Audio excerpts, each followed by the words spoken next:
Welcome to Mycology. Mycology is a branch of the microbiology department, and in here we isolate and identify fungi, whereas microbiology mainly deal with bacteria. Fungi are Earth's best biodegraders of organic matter, but can also cause life-threatening diseases, so fungi are more than just mushrooms. Of the over 100,000 described species of fungi, only about 100 are associated with human disease, with another 600 causing opportunistic infection.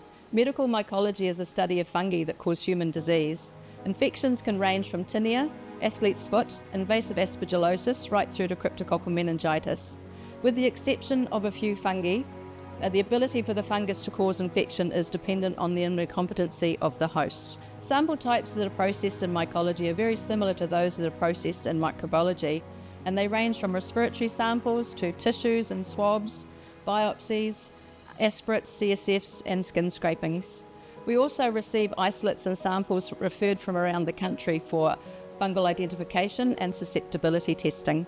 Direct microscopic examination is very important and requires expertise because fungi are very slow growing, and identification of presumptive organisms in the sample can aid the clinician in early diagnosis and applying the appropriate therapy.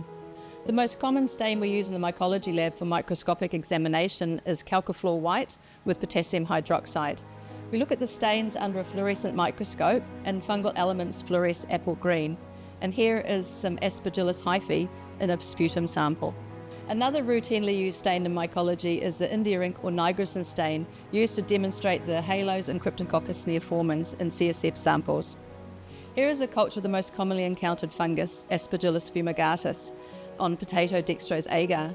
It has a typical powdery blue surface, and here is its microscopic appearance down the microscope. Antifungal susceptibility testing is also performed here, and we have isolates referred to us from all around the country. Antifungal susceptibility testing is performed so that we can provide the clinician with the correct antifungal that they require to treat the patient. We use the Sensitiva Yeast 1 antifungal system, and it has 9 antifungals in the panel. Growth is indicated by pink colour, and the endpoint MICs are the first blue well. Overall, medical laboratory science is a really interesting field to work in, and mycology is just one of the branches that you could specialise in. So we look forward to seeing you in the laboratory in the future.